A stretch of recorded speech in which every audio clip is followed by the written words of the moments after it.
Today's lecture we will discuss about the construction of phylogenetic trees. Right? Yesterday's class, so we discussed various aspects on conservation. So, could you please remember something what we discussed in the last lecture?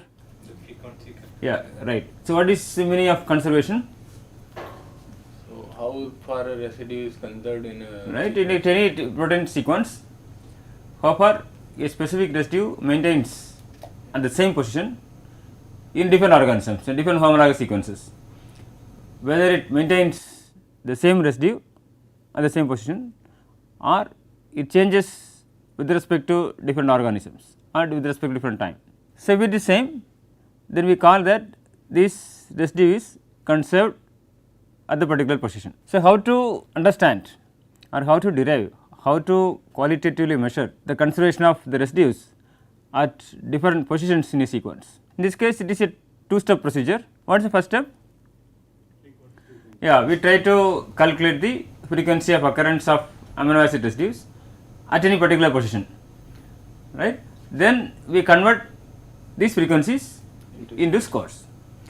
For getting the frequency of occurrence, there are different ways to get the frequency of occurrence. What are the different ways to get the frequency of occurrence? Unweighted frequencies. In this case, we do not give any weightage to any sequence or no weightage to any amino acids. All residues and all sequences are treated equally. So, it is useful if you compare closely related sequences. In this case, most of them are from homologous families and several sequence residues are the same. So, it is useful for the closely related sequences. Then what is another method to calculate the frequency? unweighted. Weighted frequencies, right. What to do with the weighted frequencies? There is a different weightage. No, we give different weightage, any specific weightage for any specific residue which like to be maintain the same position, then we give weightage, or any particular sequences. For example, if we have many sequences from closely related ones, homologous sequences, and some of them from distantly related ones, then if you give weightage, right, to include the information from distantly related ones, then we give weightage. So, the third one we discussed about the independent counts. So, how randomly distributed with respect to the original distribution, right, you can get independent counts to get the frequency. Then once the frequency is calculated, then we convert these frequencies into scores. So, we discussed about different types of methods to get scores. What are the different methods to calculate the score? Entropy based, Entropy based, variation, variance based measure, sum of pairs method, right. In the case of the entropy based method, how to work? So, you get the probability of the particular amino acid residue, that is frequency of residues at any particular position, multiplied with this logarithmic amount. So, it will give you the entropy based method. In the case of variance based method, it gets information for the same amino acid residues at different positions, how far they change, how far they maintain at different positions in an amino acid sequence. So, you get the information. In the case of sum of pairs method, what we do? We take these pairs and then we can use any matrix. Okay, so, you can normalize any matrix and you can use any matrix to give weightage to similar residues compared with the residues of different kinds. So, we get the conservation. Then we discuss about the normalization. So, we can use different normalization procedures to normalize the scores. In the case of entropy based method, if a particular position is occupied with the same residue, what is the score? 0, right, because the frequency is 1. So, 1 in logarithmic of 1, that is equal to 0. So, you get the numbers negative values for the variable ones. So, you can also normalize, right, based on 0 to 1 or based on this average value of 1 and so on. So, when we discussed about few online resources, what are the online resources we discussed to calculate the conservation score? AL2CO, right, and then conserve. What is the input for the AL2CO server? Alignment. You give the multiple sequence alignment. So, it takes multiple sequence alignment and you give the score. You give all the options, you can choose any of the options to get the score.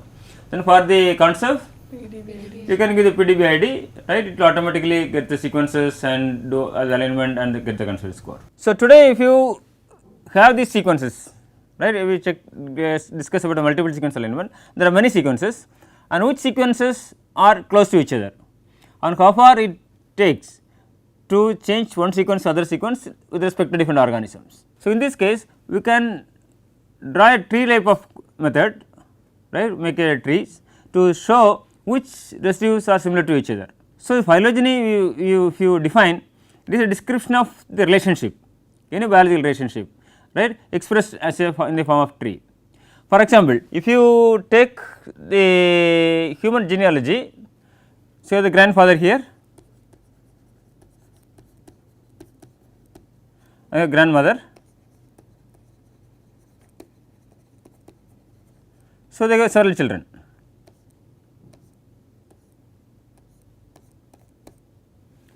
So, now if you see he is the father, likewise we get from mother tree we can get the mother. So, here they have several children, right. So, you have this is maybe you, this is your siblings, your brother, sister, so on. Here also you can have different things. So, like this for the different sons or daughters of these grandparents. Then here you are here. So, you have your son, your daughter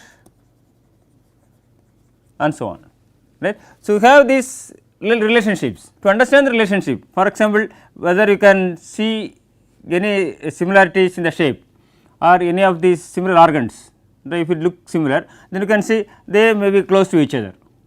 From this to this you can easily know that, and from it here you also have a relationship, and here to grandmother daughter, my daughter to the grandmother, some possibilities.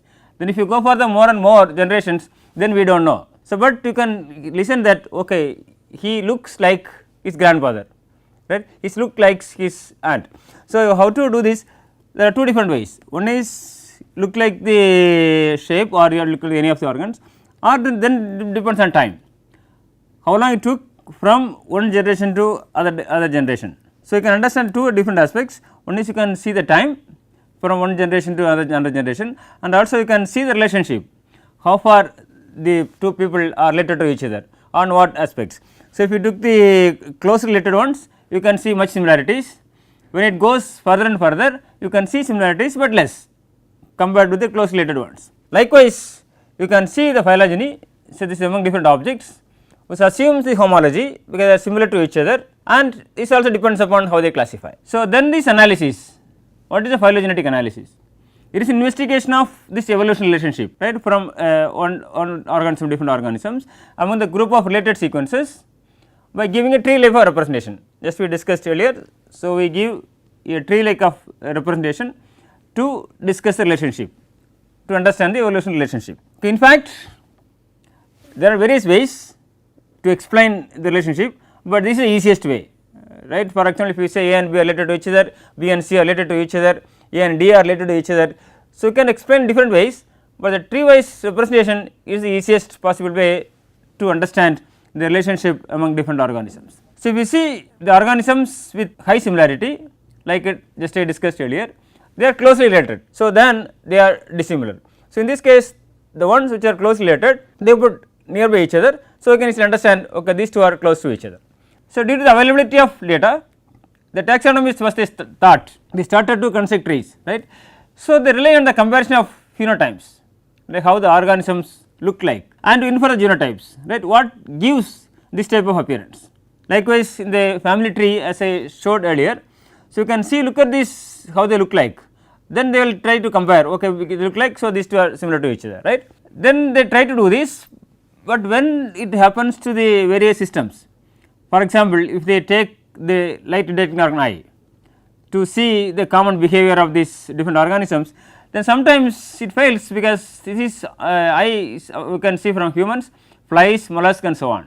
So, then they try to use different types of information to infer the sequences which are similar to each other, the organisms which are similar to each other. So, currently due to the availability of different sequences or protein sequence or DNA sequences, it is easy and it is reliable to compare the sequences and identify the lineage between different organisms, because we have the different sequences for DNA, right. Where you can get the DNA sequences? GenBank or EMBL or DDBJ and so on. So, you should get the protein sequences. Uniprot is a unique resource, right, we get the protein sequences. So, currently also we get different sequences from several organisms, right, and the sequences are also reliable. So, easily you can compare these sequences to understand the evolution relationship and how far it took from one organism to different organism, and how about the different variations in the sequences and so on. So, now if we have the sequences, we can construct trees to show the evolution relationship of any genes or organism, at least 3 or more genes or any organisms. For example, if you have 3 organisms A, B, C, if A and B are similar to each other with minor change, for example, if there is a 2 amino acid change, right, and B and C are also similar to each other, which are 5 amino acid difference, and you can see A and C are similar to each other, for example, you can see the 10 amino acid difference. Then if you have 3 cases, one is A, one is B, one is C, which are close to each other, A and B are close to each other because we have the mismatch of only 2 residues, right. Likewise, if you have more number of data, 3 or more sequences, from the differences in the nucleotides or in the amino acids, you can see how they are related, which 2 are close to each other, and how long it takes to get this divergence. Depending upon the variations, we can estimate the time. Okay, this much time, right, it takes to get this convergence, to get the divergence times from one organism to other organisms.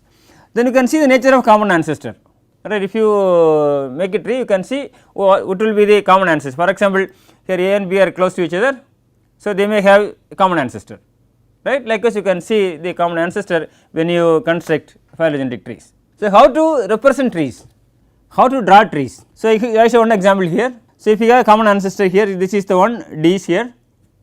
So, then from here I take the trees. So, this goes from number 5 through C, we can see 3 and 4, right, and through A you can see 1 and 2. When you make a tree, for example, this is A, this is B, both are common to each other, okay, you can connect these two. So, if you see this figure, so which one are close to each other? 1 and 2 and 3. 1 and 2 are close to each other, and 3 and 4 are close to each other, right, and this 1 and 2 and then 3 and 4, it takes time, but they have some similarity which is a common with C, and then all these things 5s, so they will be connected together at the point D. So, when you draw trees, there are 2 different aspects. One, we can see the dots and you can see the lines. So, lines represent branches and the dots represent nodes. You can see this node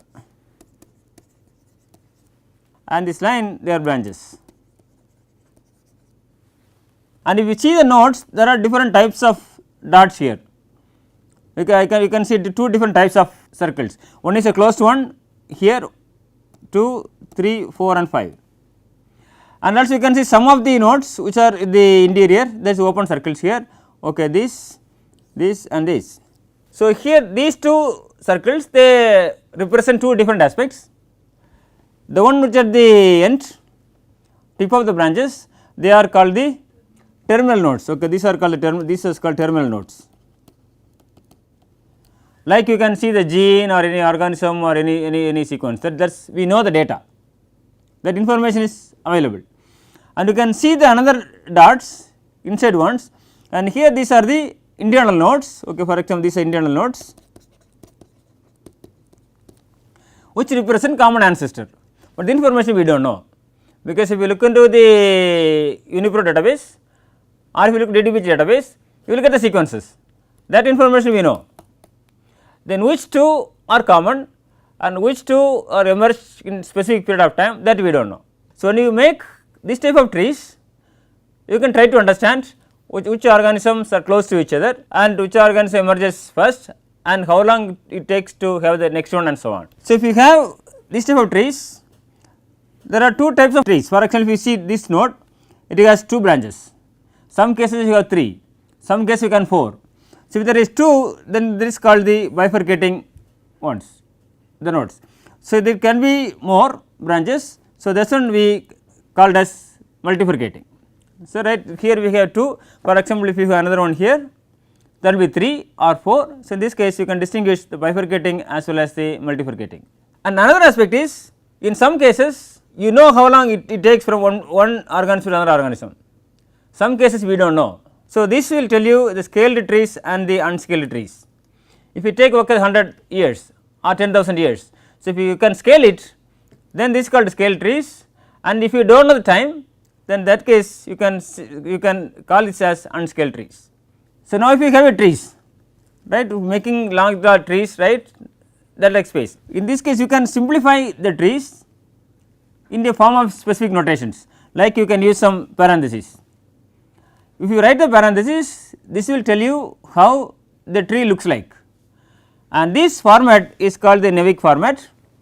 How to write this Newick format? For example, if you see this tree, 1 and 2 are close to each other. So, 1 and 2 are close to each other, and then 3 and 4 are close to each other, right, 3 and 4 they are close to each other, and these two, this close to each other, this is this node A, and here these are close to each other, this node B, but these two are close to each other. So, now you can say these two are close to each other. Now, the next one is the number 5, 5 is alone. So, 5 is here, and this is, and this 5 are connected with each other. So, you can see another bracket here, then we can see this is the format. So, go to the internal brackets, then you can construct a tree. For example, 1 and 2 is connected, 3 and 4 connected, and these 2 are connected with each other, and 5 is connected with everyone. So, there is a format which you can write represent trees using these parentheses. Okay, this format is called the Newick format, right. If you have a trees, you have nodes, you have branches, two types of nodes, terminal nodes and internal nodes. Terminal nodes represent any genes or any organism, so data are available. Internal node provides information on common ancestor that we do not know. When we construct the trees, then we can have the information, and there are scaled trees and unscaled trees. What is the difference between scaled and unscaled trees? Time, we know the time or we do not know the time, right. Then we have the, depending upon these branches, we have bifurcating and multifurcating, right, and you can write these trees in a form of a specific format. This is called the Newick format. Now, there is another type of trees, that is called rooted trees and the unrooted trees. What is rooted trees and what is called unrooted trees? The rooted trees means you can see a single node which is designated as a common ancestor. So, in this case we know the ancestor, but the linear also we know, but we do not know the relationship, but we have the ancestor and we have the path to lead to this tree. All these 1, 2, 3, 4, 5 finally comes to this point in specific period of time. That is called rooted tree.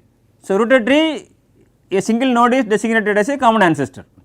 In the case of unrooted trees, we know the relationship, but we do not know the direction. For example, 1 and 2 are related and 4 and 5 are related. So, all they are related, but where they starts, where they ends, we do not know, but they are related to each other, right. So, for example, if you see a group of people, you can say okay, they look similar, so maybe related to each other, but I do not know where we have the ancestor, maybe 4th generation, 5th generation, that we do not know. Some cases we know you look similar, but we know the ancestor, okay, your forefather or your grandparent was he. So, you both from the thus different linealogy, right. This is how we can see the rooted trees as well as the unrooted trees. Okay, now for example, if you have the 3 species, right, 1, 2, 3, how many times you can have the rooted tree and how many times you can have the unrooted trees, right. If you have 3 species 1, 2, 3, if the unrooted tree we do not know the common ancestor, right. In this case you can draw in any way, whatever you draw, so you will get only one tree, right, because we do not know about ancestor. But in the case of rooted ones, ancestor could be 1, ancestor could be 2, ancestor could be 3, right. In this case you will have 3 different ways to construct these rooted trees. So, this is 1, this is 2, so you have the third one, right. Here this is 1, here 2 is here and 3 is here, and then it emerges 1 and 2. Here first one is here and second and third.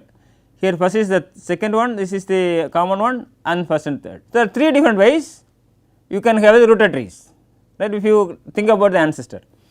Likewise, if you have 2 data, how many rooted trees and how many unrooted trees? 1 rooted trees and 1 unrooted trees.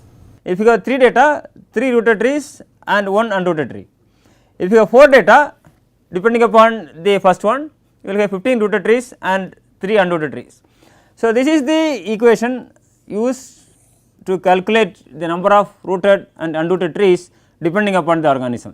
So, n is the number of species and you can use this equation 2n minus 3 factorial divided by 2 into n minus 2 into n minus 2 factorial. So, this is the equation we can fit these numbers here.